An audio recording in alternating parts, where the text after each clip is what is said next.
So we're here today to talk about chastity and human love. Now normally when we hear the word chastity, we usually think first and foremost in the negative term, right? So something that I shouldn't do, or refraining from things that I shouldn't do. But in our day, I think the question immediately comes up, why? Why should I have to refrain from certain things? Why is there this kind of no element to chastity? Why, in other words, can't we just do whatever we want with our bodies, kind of whenever we want, with whoever we want? This is the line that the culture really does give us in today's world in regards to sexuality. So we kind of want to back up and not start at the question of chastity, but start at a much more fundamental question, which everything really hinges on. Does life have meaning? Does life have significance? Are we just put here to kind of live for 80 years and then die, or is there a purpose or a meaning to life? We could go even further and say, do you have meaning? Do you have worth? The good news that we believe as Catholic Christians is that we have a God who not only chose to create me, for example, out of love, but who further chose to give himself up and die for me. Why? Because for some unknown reason, he thought I was worth it. Just because I'm me. And that's the good news that we have as Catholics, is that in our culture, we try so hard to put our worth in so many external things. Can I be good at this sport? Who am I dating? Are my kids well behaved? What grades am I getting in school, right? We try so often to build up who we are and our identity and our worth in all of these external things. But if we don't first and foremost find our worth and our value in God who created us good, regardless of what we do, he says, you are good because I made you. If we don't seek our worth and our value there, I think we lose ourselves. And I think so often we have lost ourselves in today's culture. I know personally there can be an unsettledness when we try to fix different parts of us and do better and try to attain different things just to feel like we're worth it and we have a sense of worth. But the beautiful and good news about our faith is that we don't change to be loved. We don't change to get love. We change in response to being loved already. And of course, there's things we need to improve about ourselves, but not because I'm not loved. God loves me. Even when we were still sinners, Christ died for us. That's what Scripture says. So here we have this beautiful sense that we are worth it because God gave us this great sense of worth. Isn't that gorgeous? So that question that we all ask deeply within ourselves, am I worth it? Do I have value? Right? Christianity says, yes, you do. Jesus Christ says, yes, you do. Right? So that's the macro principle that kind of we're dealing with, and I think is a key part of the good news that perhaps we don't hear enough. But what I want to do is talk about the relationship between what the church says about sin and this point. Right? How is the church's talk of sin and what we shouldn't do related to this notion of dignity? And here it's really helpful to think about sin as an action, a choice, right, a deliberate act that falls short of that dignity that we possess. That falls short of the dignity and the value that we have. And oftentimes it's a falling short of that dignity, both in the one who is acting the sin, right, who's committing that act, and in the effects of that act in the world, right? And it's an affront to the dignity in both. Interestingly, the word sin, right, in English comes from Old English, like Anglo-Saxon roots, and it comes from a term in archery, right? To sin meant to literally miss the mark, to not hit the bullseye. And so in this case, what is the bullseye that's not being hit? It's the dignity and worth of the human person in every case. That's what's not being hit. We're missing it somehow when we sin. And so here, what I want to say is that when you hear, for example, that we should save sex for marriage, for example, and that premarital sex is sinful, right? It's something that is not taught as acceptable in the church's eyes, right? That is not just a rule that God placed to make you unhappy or to limit your fun, right? That's not the point here. Instead, right, the reality is that action of sex before marriage is something that falls short of one's dignity. Right? There's a greater respect and reverence for one's dignity precisely there. You were made for more than this. Right? And indeed, we're made for more even if at times we don't feel like we are. Okay? Even though we don't feel like we are. I think deep down we know that we are made for more. And here's where Pope Francis, I don't know if you've read a lot or heard a lot of his talks and things, but one of the common refrains for him is this notion of the throwaway culture or consumerism. You know? And I think what he means there's obviously the ecological issues of that we throw away too many things and landfills are overflowing, so on and so forth, right? But I think most often when he talks about consumerism or the throwaway culture, he's concerned that we're throwing away each other. That consumerism is when we consume and use each other. Yeah, do we consume too many things in plastic bottles? Sure. But the greater problem is that we are consuming each other in various ways. This can affect things like, for example, violence, like literal violence on the streets of Rochester, for example, where people are literally throwing away other people's lives. Abortion, euthanasia, where we throw away the voiceless at the beginning and end of life. But it can also be in cases like hookup culture, right, where you use someone and then you essentially set them aside when you're done with them. Or, for example, in gossip, when you literally throw away someone's reputation, right, and in public, in some cases, right. So in this case, a consumeristic society where people are thrown away and used misses the mark of the good news. It misses the mark of the dignity and the fullness of meaning that the human person has in God's eyes, and also in truth. Right? In truth, we are distinctively made for more, and I think deep down we know it. So, I totally messed up our papers. You want to take that one? Yeah. Let me unfold something a little bit here. I think we live in a culture, and I will trip on this before the day is over. I think we live in a culture that there appears to be two options in regards to our sexuality. On the one hand, I think the culture sells us this great line about what our bodies and our sexuality is for. It's for sexual freedom. Basically, like I said, the ability to do whatever we want with whoever we want, whenever we want, however we want. Our bodies here are just thought of as something we can use to bring us pleasure in whatever way we choose to find it. So for example, this is the kind of line of logic that the culture will give, right? If I find pleasure in watching pornography, for example, well, as long as it's not hurting anyone else, then what's the harm? This kind of logic and this thinking is what a certain chastity speaker calls the fast food diet of sexuality. Let me explain what I mean here. We are very hungry for love. John Paul II said, man cannot live without love. He remains a being incomprehensible to himself if love is not revealed to him, and if he doesn't participate intimately in love. We are created for love and we're hungry for it. Yet our culture gives us this kind of fast food option where we cheapen love. We kind of dumb it down so it becomes this thing of use.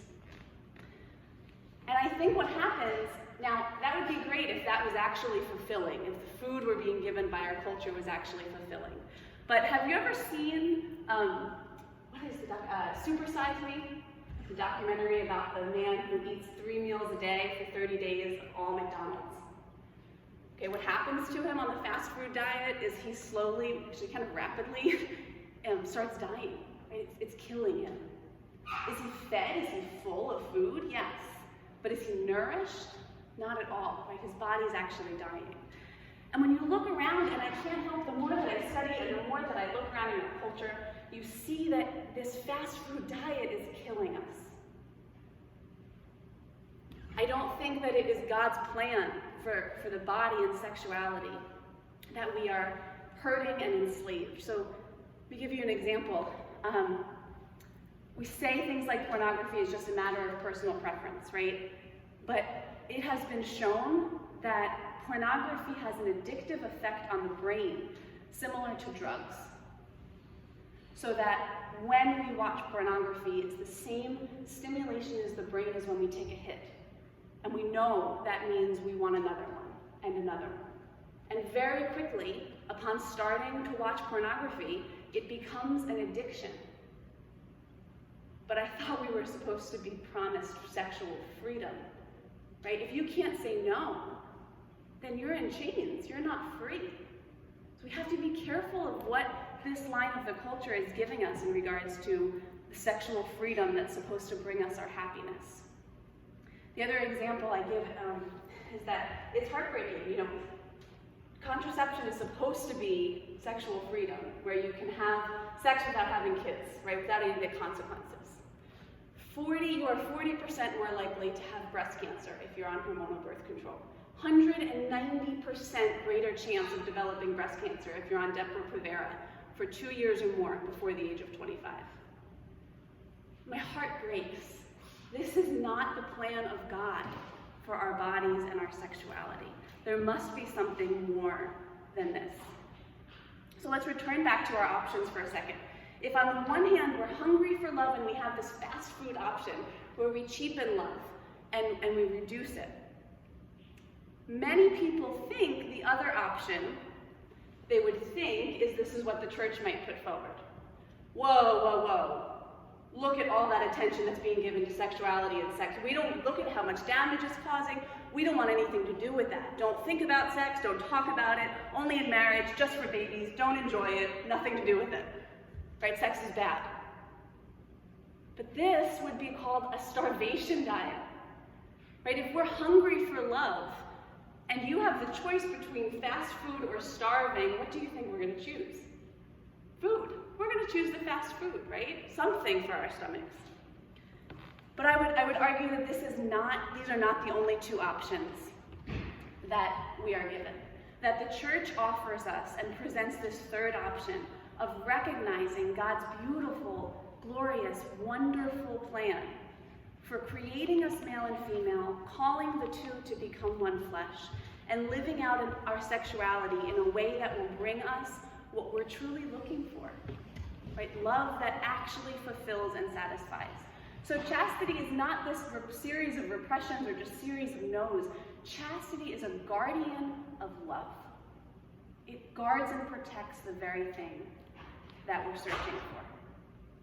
So if we think that the church is very vocal about the rules surrounding sexuality, I want to put forth something to you here. I think that it's not so much that the church doesn't care and is outdated and is not in touch with the people of the 21st century, right? And all the movements of the 21st century and what we really need as real human beings. I don't think it's that the church is out of touch about that or that denies all of that. I think it's that the church cares more than anyone about the dignity and happiness of every single person, from womb to tomb, right? That human life has value, regardless of if you're useful or not. So I like to give the example. Has anyone here seen National Treasure? It's an older movie now, which I hate to say. Like 2 moms raised their hand. Great. Anyway, it's a movie about guarding the Declaration of Independence. They're trying to steal the Declaration of Independence for some reason. Now, the point that I'm trying to make is that when they're trying to steal the Declaration of Independence, do you think that's an easy task to do? Why? It's guarded. There are heat sensors, light sensors, security guards, locks, right? All of these things. Why is the Declaration of Independence guarded so highly? It's valuable, right? You don't just throw it on someone's coffee table and say, look, I have the America's founding document here today. You want to check it out? Right? No, it's guarded because it's valuable. It's natural when something is valuable to set up rules around it to protect it. So mom and dad get a new rug in their living room carpet. Guarantee you one of the first things they're going to say is, don't wear your shoes on the rug. Right? Why? Because they want to suck your fun from stepping all over that rug and muddying it up, right? No, it's because they know what's going to happen. If you go on the rug with your shoes on, the rug's going to get ruined, right? And that's valuable. Same thing if you go to your grandma's house, I'm sure. probably don't run in the house, don't touch these things. Why? Because your grandma probably has valuable things around her house. And I'm a horrible mother. I have these rules for my children. I have 2 children, 2 and 6, and I have this rule that they can't run into oncoming traffic or in the middle of the road. They hate me for it, but I have to give them this rule because I just don't want them to have any fun in the middle of that road, right? No, it's because they're my most valuable, precious things ever. And I want to protect them. And I have to have that rule so that they don't get hurt. So let me ask you a question. Does our culture have rules set up around sexuality? You can do whatever you want, however you want, whenever you want, with whoever you want. Love is love. There are no rules. And I would argue that this is precisely revealing to us that our culture doesn't think sex is so important. It doesn't overvalue sex. It doesn't think it has any value at all. At all. And I would think, having our bodies and our sexuality be something we just use in whatever way we want without rules, to me that sounds more like how I would treat a toy from the dollar store, rather than how I would handle and treat my grandmother's diamond necklace, for example. Right? Something that has value is going to have rules set up around it to protect and guard. And I will personally tell you that God's plan for human love and sexuality is beautiful and fulfilling. My husband and I have been blessed in the sacrament to live this plan since we were dating, this plan of God's love for almost 15 years. We haven't regretted a single moment of it. Because God, when you give him that chance to live this third option of finding our greatest desire for love and fulfillment through his plan, he does not disappoint. We're going to have to talk about this in the right moment because I've never received a rule from you to not run into oncoming traffic. So I feel a little undervalued. Now, when we talk about the human person having this inestimable dignity, right, we talk about the church understanding that sex has its own inestimable dignity.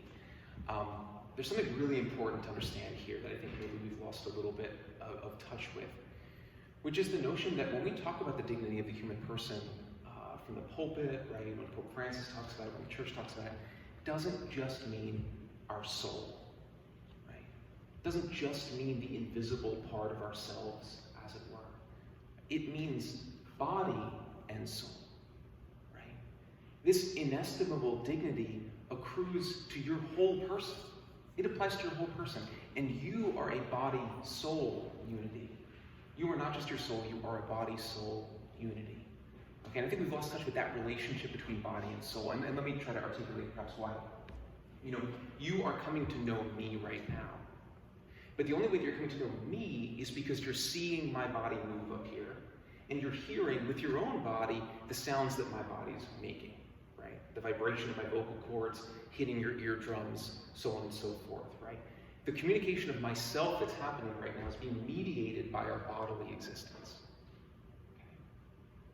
Now, if I told you to turn to the person next to you and to communicate to them, you'd have no problem doing it. But what if I told you to turn to the person next to you and communicate to them without using your body? You'd probably hurt yourself trying to do some telepathy or something. Which is still using your ass. Which is still using, right, exactly. You have to look to do telepathy, right? Or whatever, I don't know. So, but you just can't do it. Right? It's impossible. Your body expresses you. You express yourself in your body. A negative example here, think about stroke patients who cannot communicate, right, via their body because of what they're suffering. Okay, really, really interesting. Now, we know this instinctively when you walk into a room and you see that a friend is crying, right? You don't just say, "Why is there liquid coming from the pores of your eyes?" Or something. You know instinctively there's something wrong with them. Similarly, if I came up to you and I punched you in the face, okay, and you were pissed off, I would say, "What's the matter? I just struck your jawbone with the knuckles in my hand." I say, "No, you hit me. You hit me because, in fact, hitting your cheekbone is hitting you." So we have instinctive understandings of this. And in fact, harming a possession of yours is different than harming your body. Your body is not just your possession. If I broke your hockey stick, if I broke a toy, if I broke whatever, right? It's different than if I broke your body or a bone, right? These are all very different things, So our bodies matter. What we do with our bodies matters. It expresses our persons.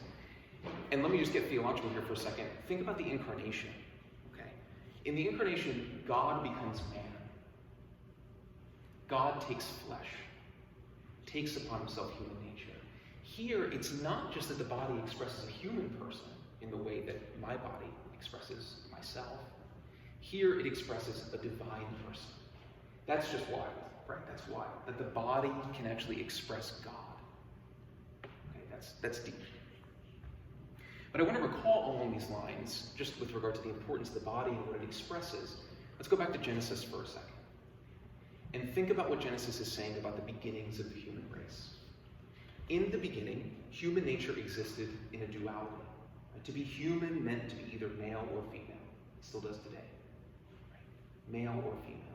Now, when Adam noticed his body, you would see immediately that it did not make sense on its own. It bore an intrinsic reference to the female body. Same thing vice versa. Right? The female body does not make sense without the male body. There's a reference point there. So there's a reference to the other that the body also expresses intrinsically. It expresses a call to communion, a call to intimacy, a call to relationship. And so what does the male body say? It expresses not only my person, it also expresses a being for the other. The female body expresses a being for the other, right? For Adam in the case of Eve. So our bodies speak a complementarity and a reference to each other that's part of God's plan. So all of our hopes and dreams for romance, for love, for relationship, right? Those are not incidental things. Don't let anyone ever tell you that your desire for those things are not important in the way that you probably think they are. Because they are. And they're so important to God that they are a key part of his plan, a building block of his plan. He wrote it into our bodies. That's how important that is for us. Now, we can do many, many things with our bodies. For example, I mean, in a certain way, that's what the Olympics are, if you guys have been watching them, right? The Olympics are a celebration of possibilities of the human body, I mean, in a certain way. But the union of man and woman, okay, in the marital act, for example, right, the sexual act, is uniquely important. It's so dignified that the very existence of the human race depends upon it. It's the only way it happens, right? Think about it for a second. God's plan is that the human race continues. New life comes to be precisely within the union of a man and a woman, which is a bodily communion. And the point, of course, is that this is meant to be a communion of love, of affection, of reverence for the dignity and meaning and value of the other. So our sexuality, our desire to be united to the other, is not some dirty R-rated thing. It's the logic of God's creation, his plan.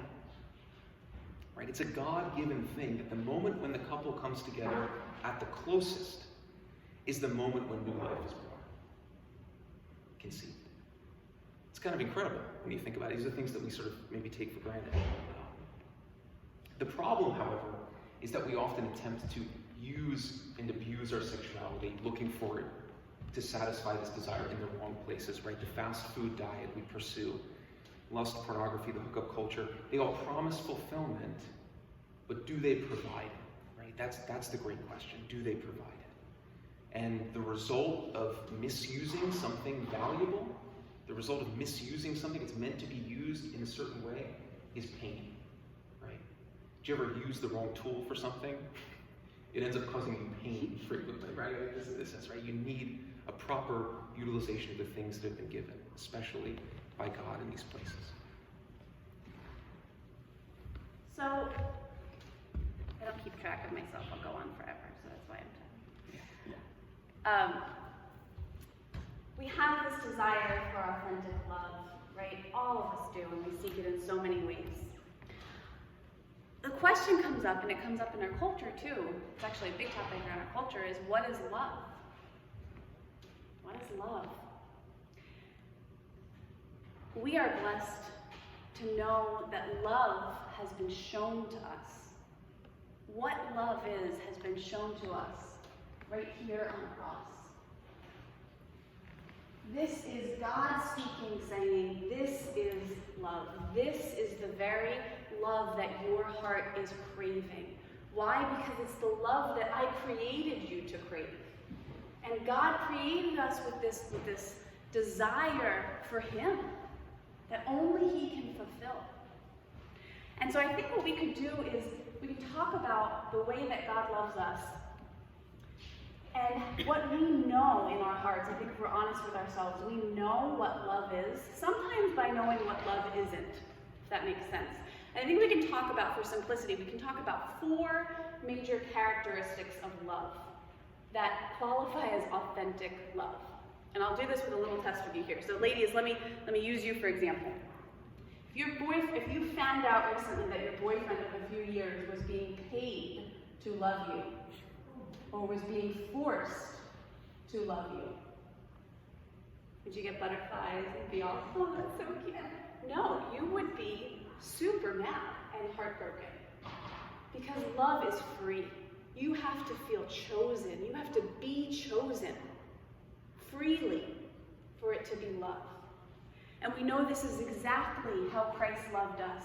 He freely gave Himself up for us. He had the power to lay His life down and the power to take it up again. No one forced God to love us. It was of His own accord. So love is free. Ladies, again, your boyfriend gets down on one knee and he says to you, I love you so much. I want to spend every day with you for the next 2 years, at which point I have the right to reevaluate the situation. You go, wait, what? The natural end to that sentence is, I want to be with you every day for the rest of my life. Right? You don't want someone to give themselves to you for a certain amount of time in which they're going to see if you're still worth it. You want someone to say, I'm willing to risk it on you. I'm going to give you my everything. I'm going to give you my whole life. And this is the love that God has given. When God initiated the covenant, no matter what we did, He never took it back. He said, I will love you forever. Whether we receive it or not, He will love us forever. Love is faithful. Love is free, and love is faithful.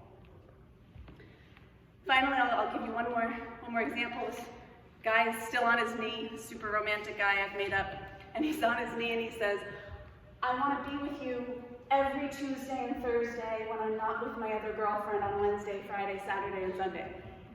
Again, you would go, what in the world is this, right? I need all of you, like not just a part of you, I need everything. You can't hold something back from me and expect this to work. Am I not worth everything of yours? Right? Love needs to be total, a complete gift of the other, not part of them.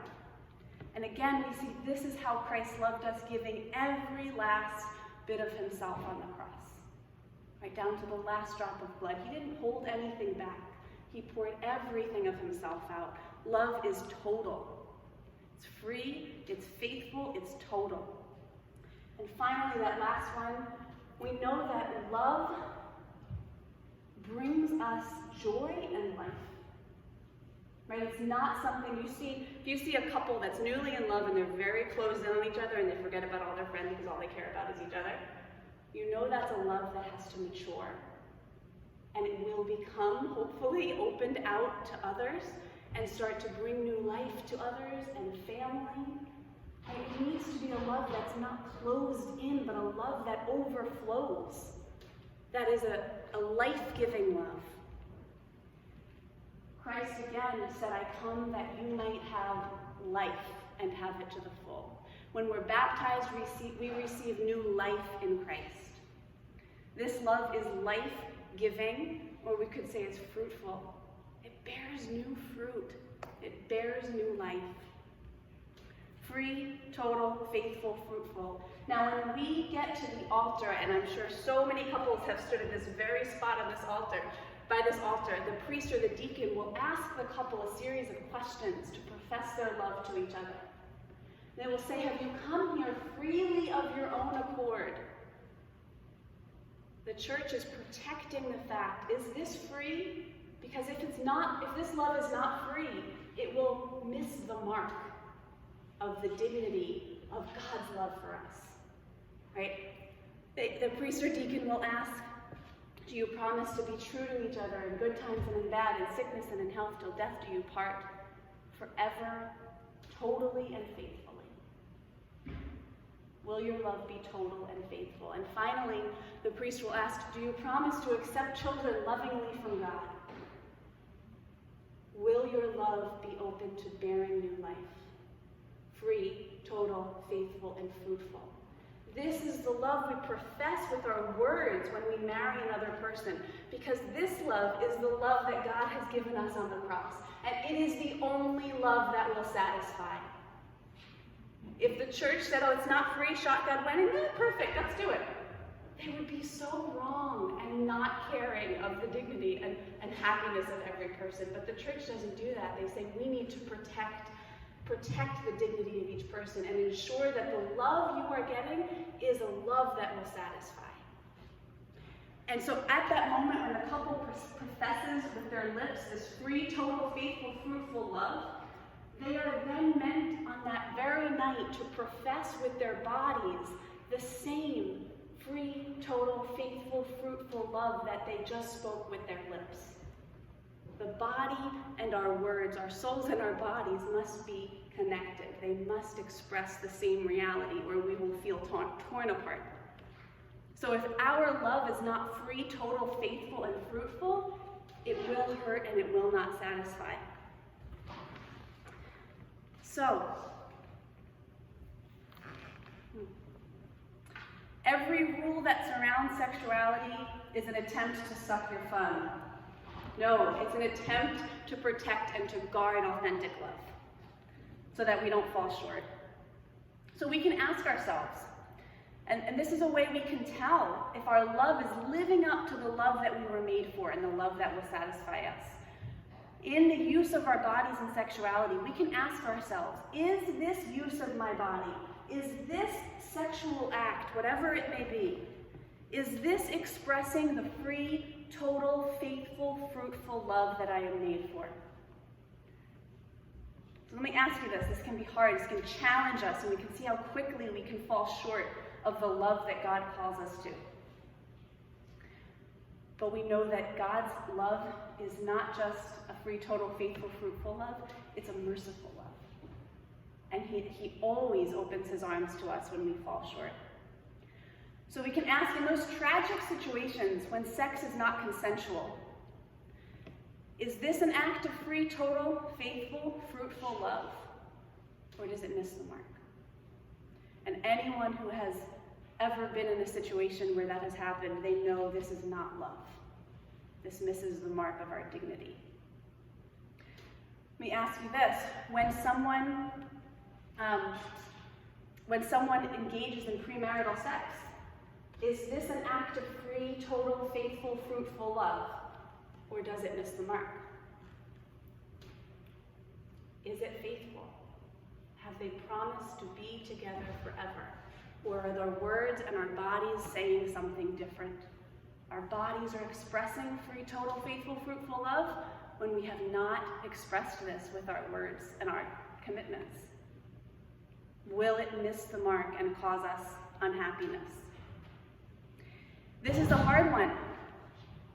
But does an intentionally contracepted act of intercourse, even marital intercourse, is this a free, total, faithful, fruitful love? Or does it miss the mark? We might say it's not fruitful. I would say it's not full. You give all of yourself, except you can't have the part of me that would make me a mother. All of yourself, except you can't have the part of me that would make me a father. Not in this act. Does that mean that every act of intercourse should have to result in a new child? Of course not. God's design is beautiful, and we have natural family planning as a way of fulfilling this design of God. And if you want to know more about this, please come see my husband or I after, Father Miller, Julie. Anyone here can help you to find out more about this beautiful plan of God's design. This is hard. God's mercy is great, though. And I will say that chastity is this call to protect authentic human love. It's this integration of body and soul. It applies to parents and adults as much as to the teens. Chastity is not just about saving ourselves for marriage. It's not just about that. It includes that. But it's in every stage of life. It's about guarding authentic love that we can find the fulfillment and happiness that we're created for. And God's plan for sex, his plan for the human body, his plan for human love, no matter how far we've strayed from it, it's so beautiful and fulfilling that it's worth sacrificing for. It's worth changing for. It's worth waiting for. And I know, Scripture says, when you know the truth will set you free. When we know the truth of human love, it has set us free personally. And I can guarantee you that when we open our hearts just a little bit to this truth of human love, it will also set us free.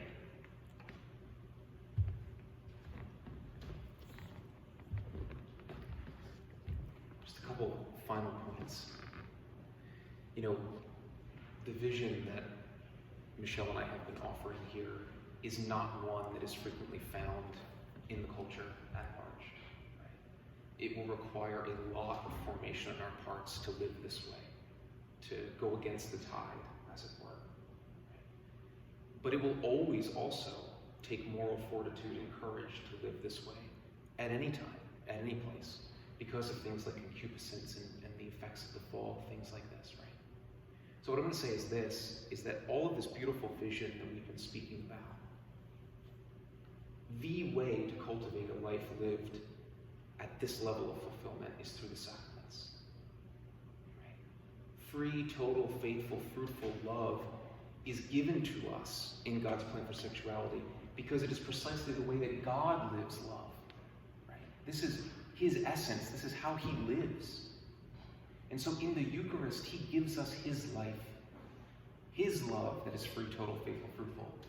Father Miller says, "This is my body given for you." And we see on the cross that greater love hath no one than this, but to lay down one's life for a friend. Right? That is the type of love that we ultimately speak of here. The Sacrament of Confession exists precisely for when we miss the mark of our own dignity and that of others. To cultivate an active sense of confession, because that is life-giving as well, right? And it's not just that we need to have our sins forgiven because these are the rules that God arbitrarily put in place. No, we need to go to confession with the sense of forgiveness as having failed myself, right? My own dignity in these regards. And finally, I think one of the things that we'll leave you with is just this notion to learn more about God's plan for sexuality, right? To take that step, to read more. We have a resource list here of various things that you might find helpful, but maybe also to breach them in the home, right? To begin talking about them more, to move the conversation to a home-based discussion instead of one that happens solely through social media or in classrooms of public schools, so on and so forth, right? Bring it home in a beautiful environment, an environment that, God willing, is one of absolute love, right, in that sense. So I think those are all just a few challenges, I think, for us in terms of how we live this way. So I don't know what we want to say. At this point, I'm going to, actually, maybe I'll have you pass out and take a moment. If you have any questions to write down, we'll pass out a little something to collect them in just a minute. Matthew's going to pass out the resource list. This is for parents and teens to take. It just gives you some more information of what you can do from here.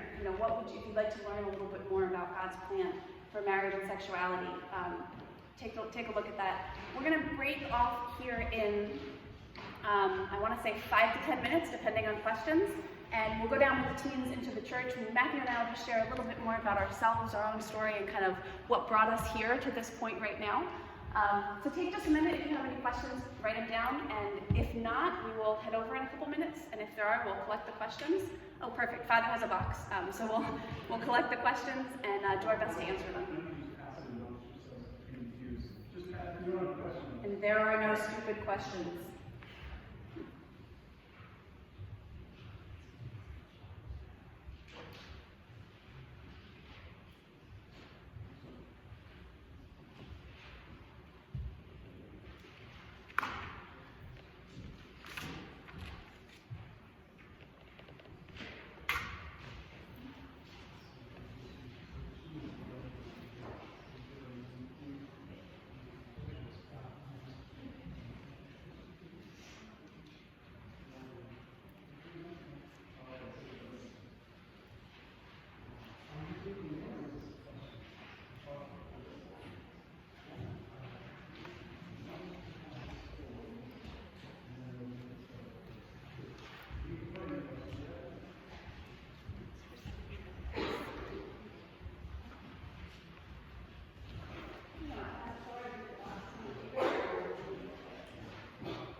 One second.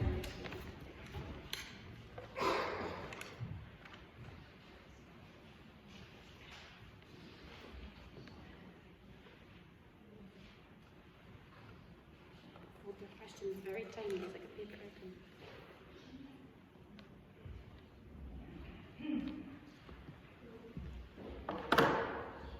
Oh my gosh, whoever wrote the Monty Python question, what is the airspeed velocity of a laden swallow? I love you. That is just phenomenal. That is just wonderful. It depends on whether or not they're carrying coconuts.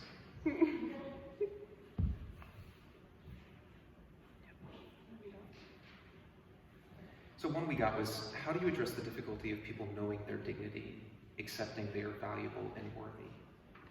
And that's that was like a subtext of some of what we talked about, that what I guess we're trying to suggest is that you are worthy, in fact, whether you feel like it or not, And that oftentimes, this is something I was thinking about a couple days ago, was just that we often talk about how the Catholic faith is about believing certain things about God, right? It's the creed on Sundays, right, that we say. We just said a little bit ago. Christianity, the Catholic faith, is also about believing certain things about us. And sometimes it can actually be harder to believe the things of the faith that the faith says about us than it is even to believe the things about God, right? It's a beautiful sort of thing. But that's where I would say, one recommendation would be is that if we're telling you this, if Father Miller's telling you, if the church is telling you that you are worthy and you are dignified, one of the things here is the role of prayer, right? Ask the Lord to show you. Lord, I am having trouble seeing this. Show me. Reveal to me how I have a call that nobody else has in this world, in your kingdom, right? And I have a worth that is beyond measure. Help me to see it. Help my unbelief, as it were. Matthew and I give these talks pretty frequently, and there's so much pain out there. There is so much pain in regards to this whole realm of sexuality and how we use our bodies. And every time I give one of these talks, and Matthew, it's the same for you, you have people coming up to you just saying, I feel like I've thrown everything away, I hate myself, I cut myself, I'm bulimic, I'm depressed. I mean, these are real issues that are so prevalent in our culture that, I could cry thinking about them. We need healing.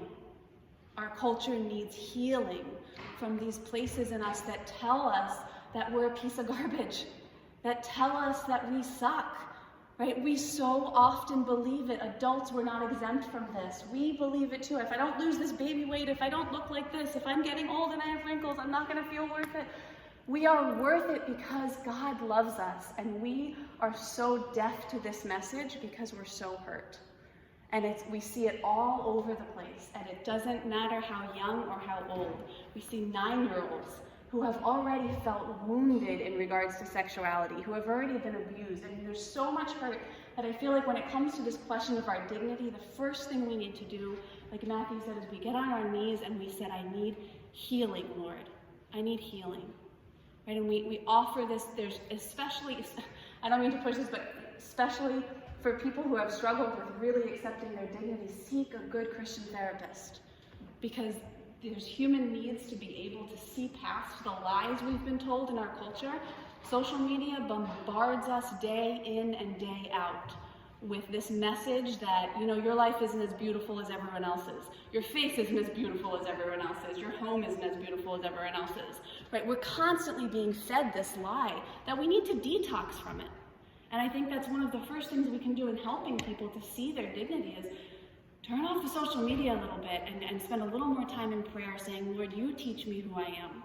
You teach me, you know, what it is that you see in me, because I'm having trouble seeing it in myself.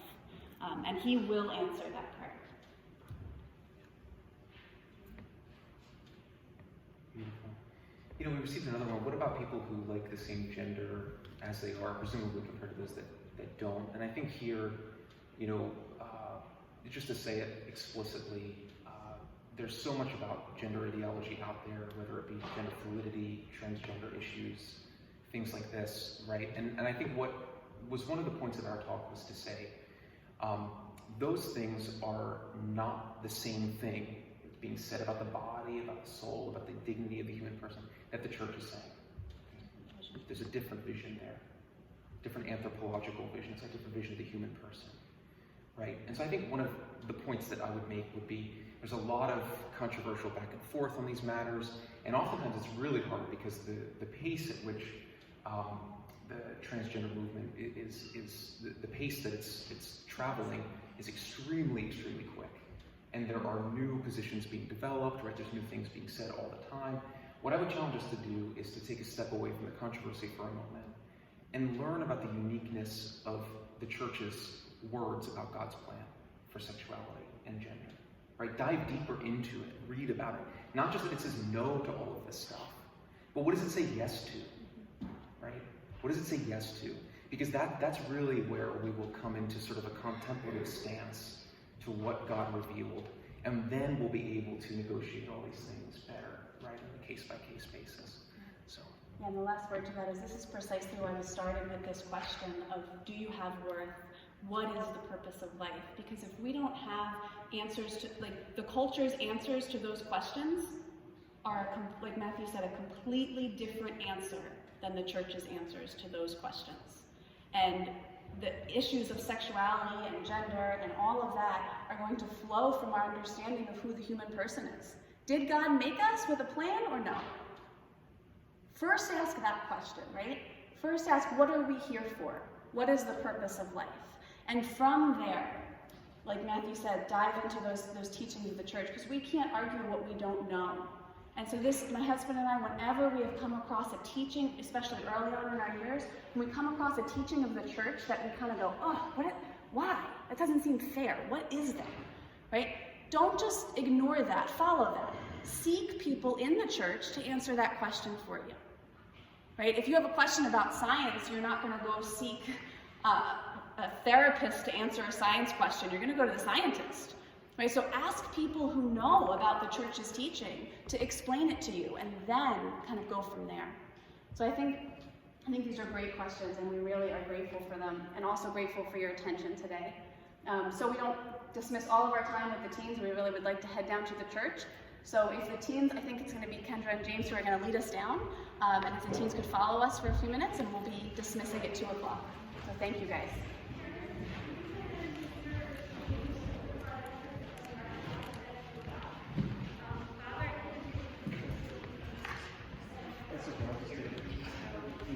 Thank you very, very much. God bless you. Maybe before you leave, could you take a photo of yourself and send it to me? Or you could take one in your group. That's fine.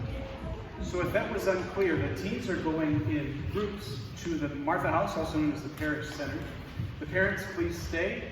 There is going to be the rest of the program for us if we're not going. But if you have to go, that's fine too. Your time is valuable. But we're just going to kind of continue. And I understand if you have to go.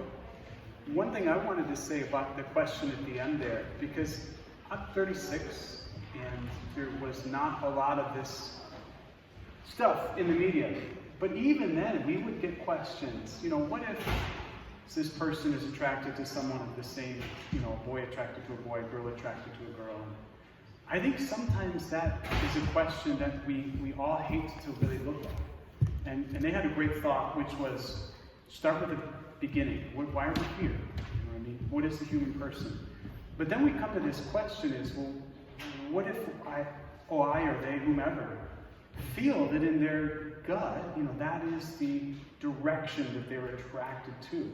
We could ask ourselves the question, did God make a mistake? Am I a mistake? Are they a mistake? What is happening here? And I would say there's a lot on that question. And one thought would be, none of us have perfect unity between what we desire and what God might desire for us. For instance, whether it's with food or with entertainments, we always somehow stuff ourselves with more, or eat the bad stuff. And that's a kind of a weak analogy, because there is, in one sense, nothing wrong with a desire in and of itself. But then we have to ask ourselves, what is that desire ordered towards? Any same-sex, you might say, romantic activity is not able to bear fruit. It's also not able to represent humanity, which is complementary. Male and female is humanity. And so friendship, even a type of passionate, you might say, connection with another human being, I don't mean in a romantic or sinful sense. I mean in a, wow, this person is a great person. I want to spend time with them. You could even say a partnership of life. That's a very different thing than just saying, well, it's your desire, so go with it. I want to actually reflect on that a little more, because I think that's at the crux of all of these things. Whether it's a same-sex desire, whether it's a heterosexual desire, whether it's a desire for something like a career or money that's out of ordinance with, like, hey, there's other things to life than, say, career or money. We all have desires, and so we have to ask ourselves, what is my response to this desire? At the very beginning of their talk, they spoke of freedom. If we do not experience freedom, we are not really able to healthily respond to any desire. In marriage, you desire perhaps somebody else at some point. If you fulfill that desire, that could break up the marriage, or break up you, even if your spouse doesn't know about it. There's destruction that comes when we are not free in responding to any type of desire. And so I would just say, maybe all of us at one point or another are going to have extreme crosses that we're asked to bear. And maybe there's a great gift, a hidden blessing in that. If the spouse were to die, you would be crushed.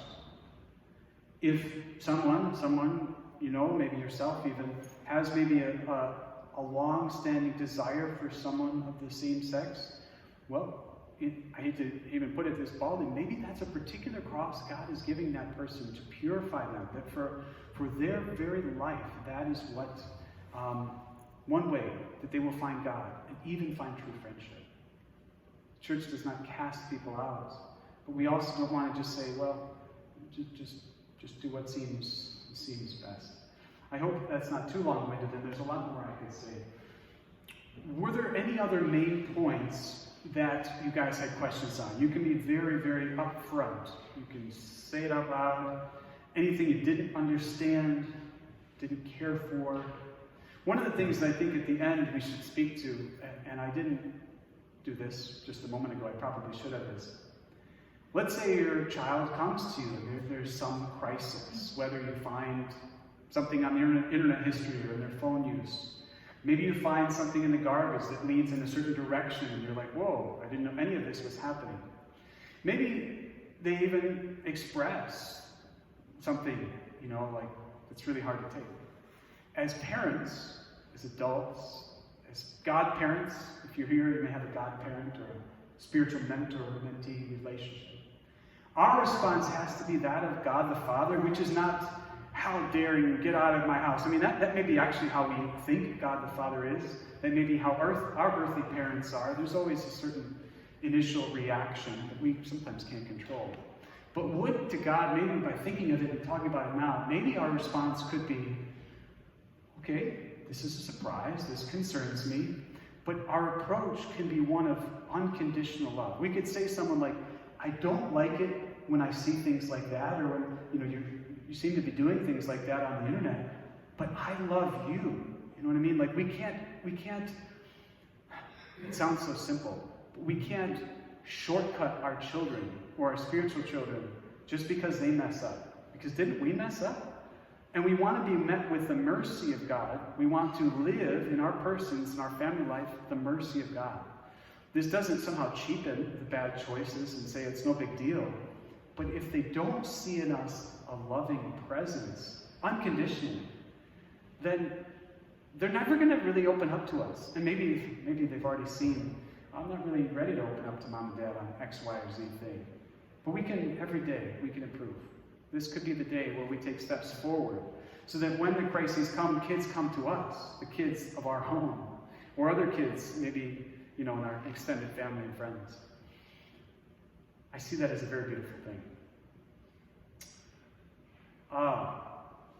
Yes, question, please, right up loud, yeah. We can't underestimate how timely this topic is for our children. It's something that we deal with almost on a weekly basis with my son. Okay. And as a topic of my school freshmen. Yeah. It's astonishing to me. Yeah.